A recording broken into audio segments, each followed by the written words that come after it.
মা এসেছে। আর জান্নাত আপনি নিতে চান? এটা আমার কথা নয়, নবী মুহাম্মদ রাসূলুল্লাহ সাল্লাল্লাহু আলাইহি সাল্লামের কথা। আরে তোরা যদি জান্নাত নিতে চাস, তোর পাড়া প্রতিবেশীর আশেপাশে কোন যদি ইয়াতীম থাকে তো আয়, ইয়াতীমের মাথায় একবার স্নেহ ভালোবাসা মমতার হাত রেখে দে। হাতটা তুই নিচে নামা, তোর হাত মাটিতে যাওয়ার আগে আল্লাহ তোর জীবনের সব গুনাহকে ঝরিয়ে দেবে।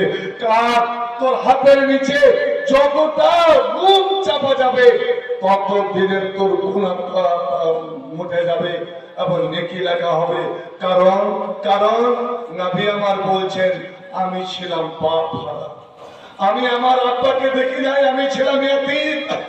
অতএব দুনিয়াতে যারা ইয়াতীমকে ভালোবাসবে, ইয়াতীমকে যারা ভালোবাসবে, ইয়াতীমের পক্ষ থেকে যারা দাঁড়াবে, তোমার বাবা না থাকলে কি হবে? আমি তোমার বাবা, আমি তোমার আজ বাপের ভূমিকা আমি আদায় করব। এটা যদি কেউ বলে তো নবী বলছেন যে সরাসরি আমাকে ভালোবাসা হলো, আমাকে ভালোবাসা হলো, আমার মাথায় হাত রাখলে।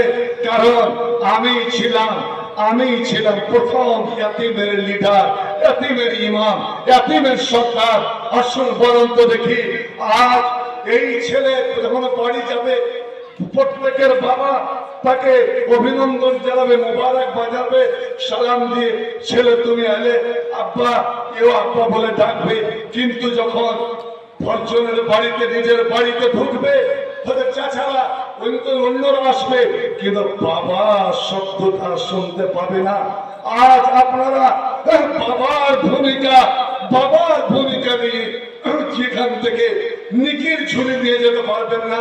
আরে 1000 করে 5 জন এই হাবিবের পক্ষ থেকে আসতে পারবেন না? বলুন তো কে আছেন? ওর মা একজন মেয়ে ছেলে নমুনিয়া থেকে এসে 500 দিয়েছে। আপনারা 5 জন আল্লাহর বান্দাকে আমি দেখতে চাই যে এই ইয়াতীমের পক্ষ থেকে আলহামদুলিল্লাহ রুহুল মাস্টার, আরে রুহুল আমিন হচ্ছে জিবরিলের নাম। যে জিবরিল এই কোরআন নিয়ে আমার নবীর কাছে 24,000 বার এসেছিলেন। রুহুল আমিন আমি চেয়েছিলাম 5 জন। আলহামদুলিল্লাহ আলহামদুলিল্লাহ।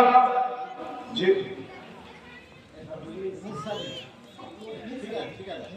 মুসলিম থেকে